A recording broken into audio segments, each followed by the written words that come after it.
India TV YouTube channel को subscribe करें और बेल आइकन दबाएं। और इस वक्त की बड़ी खबर, ट्विटर हैंडल से ब्लू टिक हटाने पर सरकार नाराज हो गई है। जी हां, उपराष्ट्रपति के ट्विटर हैंडल से ब्लू टिक को हटाया गया और अब ट्विटर के साथ कड़ाई से निपटने की बात की जा रही है, ये सरकार का कहना है। ट्विटर हैंडल से ब्लू टिक हटाने को लेकर सरकार नाराज है, ये बड़ी खबर। उपराष्ट्रपति वेंकैया नायडू के पर्सनल ट्विटर हैंडल से ब्लू टिक हटाने पर आईटी मंत्रालय नाराज हो गया है। इस मामले में केंद्र सरकार ट्विटर के साथ कड़ाई से निपटेगी। सूत्रों के मुताबिक आईटी मंत्रालय का मानना है कि ट्विटर ने यह कदम गलत मंशा से उठाया है। ट्विटर यह देखना चाहता है कि भारत किस हद तक सब्र करता है और इसी वजह से देश की नंबर 2 अथॉरिटी के साथ यह सलूक किया गया है। उपराष्ट्रपति के अलावा आरएसएस के 3 बड़े अधिकारियों सुरेश भैयाजी जोशी, सुरेश सोनी और अरुण कुमार के ट्विटर हैंडल से भी ब्लू टिक हटा दिया गया है। ब्लू टिक हटाने का मतलब यह है कि इन सभी बड़ी हस्तियों का ट्विटर अकाउंट अनवेरिफाइड कैटेगरी में आ गया है। केंद्र सरकार और ट्विटर के बीच गाइडलाइंस को लेकर पिछले कुछ दिनों से बवाल मचा हुआ है और इसी बीच ब्लू टिक यानी वेंकैया नायडू के पर्सनल अकाउंट को अनवेरिफाइड करने के मुद्दे पर अब एक नया बवाल खड़ा हो गया है। संवाददाता देवेंद्र पराशर हमारे साथ जुड़ गए इस खबर पर। देवेंद्र, अब ये पूरे सोच समझ के किया गया है, आखिर ये कैसे कर सकता है ट्विटर? उपराष्ट्रपति का निश्चित तौर पे जी देवेंद्र बोले। वो इंतजार है ट्विटर के आधिकारिक पक्ष का कि आखिर किस आधार पर यह किया गया है। हालांकि ट्विटर की जो शर्तें हैं उसके हिसाब से अगर कोई अकाउंट इनएक्टिव रहता है तो उससे इनएक्टिव होने की दिशा में अगर वो वेरीफाइड अकाउंट है तो उसे अनवेरीफाइड वो कर सकते हैं, यानी कि ब्लू टिक हटा सकते हैं। लेकिन यहाँ पे बड़ा सवाल ये है कि और भी बहुत सारे अकाउंट हैं जो कि लंबे समय से इनएक्टिव हैं, बावजूद उनका ब्लू टिक स्टेटस बरकरार है, वेरीफाइड स्टेटस बरकरार है।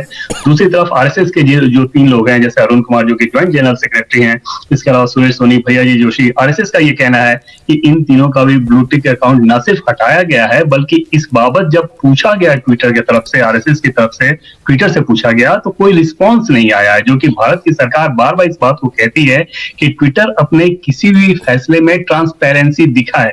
जैसे पहले भी आपने देखा होगा किस प्रकार से मैनिपुलेटेड मीडिया के जब वो टैग लगा देते हैं, वहां भी सरकार की तरफ से पूछा गया था कि आखिर किस सिस्टम के आधार पे आप ऐसा करते हैं। ये एक ट्रांसपेरेंसी की व्यवस्था होनी चाहिए और भारत का जो नया आईटी कानून है उसमें इन सारी चीजों पे जोर दिया गया था। बावजूद इसके ट्विटर का जो तेवर है वो ढीला होता दिखाई नहीं दे रहा, वो अपने हिसाब से ही चलता दिखाई दे रहा है। जाहिर तौर पर एक बार फिर से देखिए देवेंद्र, आप भी ट्विटर के फंक्शनल जो प्रॉब्लम्स है उससे वाकिफ होंगे कि कई लोग ऐसे हैं जिनके ट्विटर पर ना तो कोई बहुत बड़ी संख्या है, ना वो कोई बहुत बड़े पद पर आसीन है, तब भी उनके वेरीफाइड ट्विटर अकाउंट है। और अगर ट्विटर ये तर्क भी देता है कि अगर अकाउंट में बहुत ज्यादा दिनों तक गतिविधियां नहीं होती हैं तो फिर वो उसे अनवेरीफाई कर देते हैं।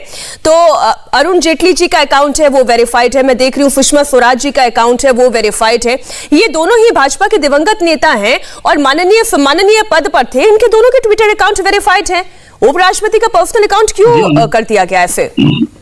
निश्चित तौर पर जैसे कि मैंने पहले आपको बताया कि इसी में ट्रांसपेरेंसी कोई नहीं होती ट्विटर की तरफ से। जब पूछा भी गया, आरएसएस की तरफ से भी बाकायदा पूछा जा रहा है पिछले कई दिनों से कि आखिर ऐसा क्यों किया जा रहा है, तो उसमें ट्विटर की तरफ से कोई जवाब नहीं दिया जाता। अगर उपराष्ट्रपति के भी पर्सनल अकाउंट को वेरीफाइड के स्टेटस वो हटा रहे हैं तो ऐसा नहीं था कि उपराष्ट्रपति के दफ्तर को कोई सूचना दे रहे हो या उनसे कोई बातचीत करना चाह रहे हो, ऐसा कुछ भी नहीं किया गया।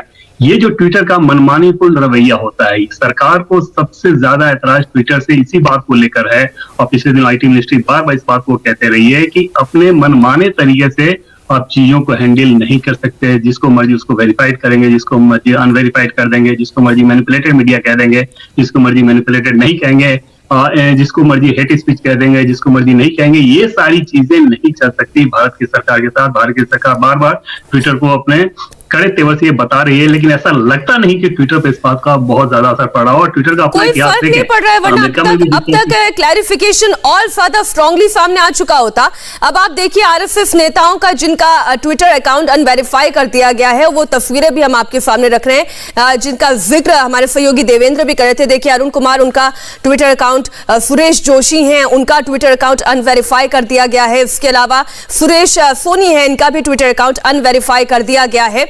तो ये बड़ी ही हैरान कर देने वाली परिस्थिति इसलिए है क्योंकि आप अगर खुद ट्विटर पर हैं तो आप ये देखते होंगे कि कई ऐसे अकाउंट्स हैं जिनके वेरीफाइड होने को लेकर आपको संदेह खड़ा होता है कि आखिर किस आधार पर इन्हें वेरीफाई कर दिया गया, उनकी पोजीशन क्या है, वो कौन से संगठन से हैं या फिर वो कौन से ऐसे पद पर है कि उनका ट्विटर अकाउंट वेरीफाई हुआ है।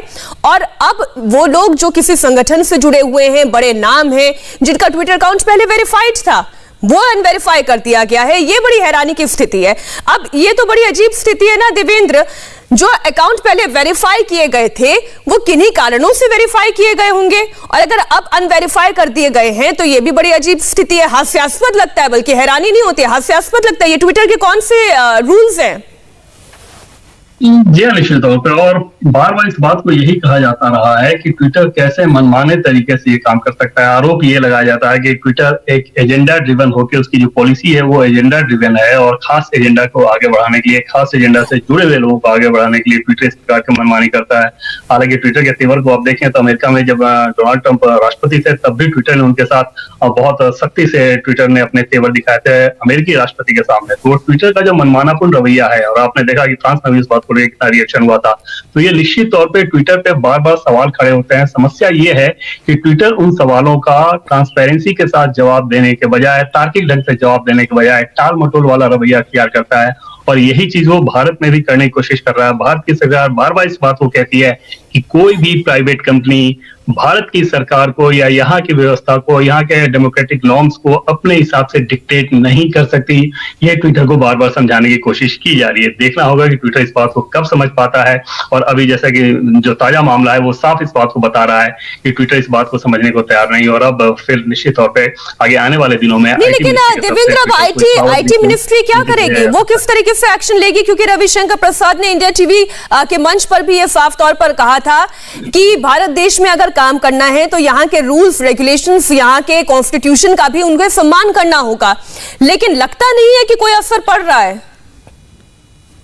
निश्चित तौर पर अभी तक तो ट्विटर का तेवर ये दिखा रहा है कि कोई असर पड़ रहा है, दूसरी दिन असर पड़ता नहीं दिख रहा है। दूसरी तरफ भारत की सरकार की अगर बात कर लें तो भारत की सरकार इस मामले में एकदम क्लियर है कि उसे ट्विटर को बिजनेस करने की पूरी आजादी है, लेकिन भारत के डेमोक्रेटिक नॉर्म्स, भारत के कानून, भारत के संविधान के जो मूल्य हैं उन मूल्यों का पालन करते हुए ट्विटर को इस बात की इजाजत नहीं दी जा सकती कि यहाँ पर अपना एजेंडा चलाए, अपने हिसाब से चलाए और यहाँ के सरकार को, लोकतांत्रिक ढंग से चुनी हुई सरकार के जो कानून हैं उन्हें अपने हिसाब से डिक्टेट कर सके। ये सरकार की तरफ से ये दोनों चीजें बार बार कही जाती हैं।